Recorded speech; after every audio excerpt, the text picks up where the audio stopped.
Assalamualaikum warahmatullahi wabarakatuh. Alhamdulillahi alamin. Allahumma salli ala Sayyidina Muhammad wa ala ali Sayyidina Muhammad.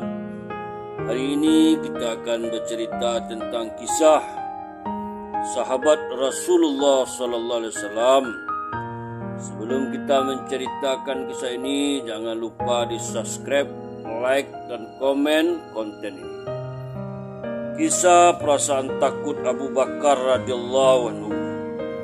Semua penganut Ahlus Sunnah wal Jamaah sepakat bahwa Abu Bakar Siddiq radhiyallahu anhu adalah orang yang paling utama di kalangan para sahabat Nabi sallallahu alaihi wasallam dan seluruh manusia selain Anbiya alaihissalam.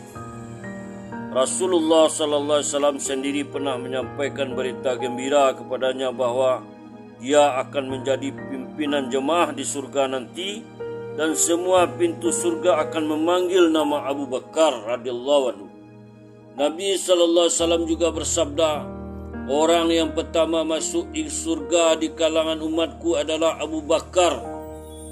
Namun demikian, dia masih memiliki perasaan takut yang tinggi kepada Allah Subhanahu wa taala. Dia sering berkata, alangkah baiknya seandainya saya menjadi sebatang pohon yang kemudian akan ditebang dan dijadikan kayu bakar. Kadang-kadang dia berkata, alangkah baiknya kalau saya sehelai rumput yang akan habis dimakan binatang ternak. Pada suatu hari dia pergi ke sebuah taman dan melihat seekor burung sedang berkicau. Dia berkata, wahai burung, sungguh beruntung kamu. Kamu makan, minum dan terbang di antara perpohonan tanpa perasaan takut tentang hari akhirat. Andaikan Abu Bakar menjadi sepertimu, wahai burung. Rabi'ah Aslami radhiyallahu anhu bercerita, suatu hari saya pernah bertengkar dengan Abu Bakar. Dalam pertengkaran itu ia mengeluarkan kata-kata kasar kepada saya. Namun kemudian ia menyadari kesalahannya itu, lalu berkata, ucapkanlah kata-kata kasar itu sebagai balasan kepadaku. Tetapi saya menolaknya. Ia berkata, kamu harus mengatakannya. Kalau tidak, saya akan mengadukan hal ini kepada Rasulullah sallallahu alaihi wasallam. Saya tetap tidak mau mengalah. Maka ia berdiri lalu meninggalkan saya. Beberapa orang dari Bani Aslam yang menyaksikan peristiwa ini berkata, aneh sekali orang ini.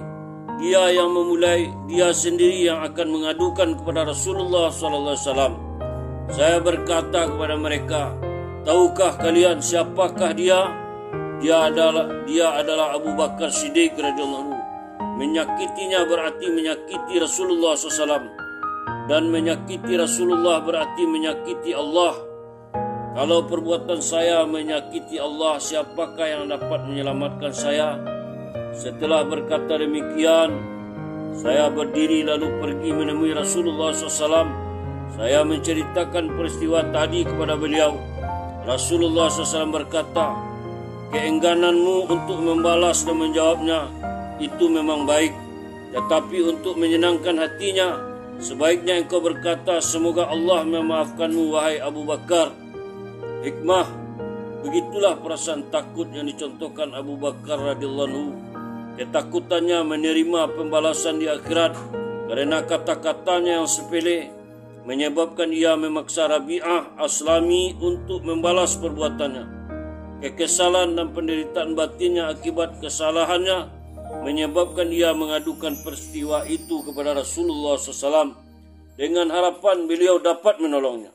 Sedangkan pada hari ini, di antara kita sering terjadi caci mencaci, tetapi tidak ada sedikit pun dalam hati kita rasa takut tentang hari akhirat.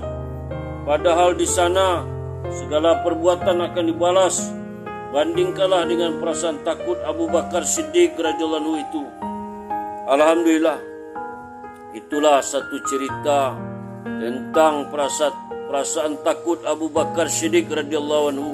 Semoga menjadi itibak pelajaran bagi kita. Sebelum kita menyudahi cerita ini, jangan lupa di subscribe, like dan komen konten ini. Kita tutup cerita ini dengan doa kifarah majlis. Subhanallah wa bihamdihi, subhanallah wa bihamdika, asyhadu an la ilaha illa anta, astaghfiruka wa atubu ilaik.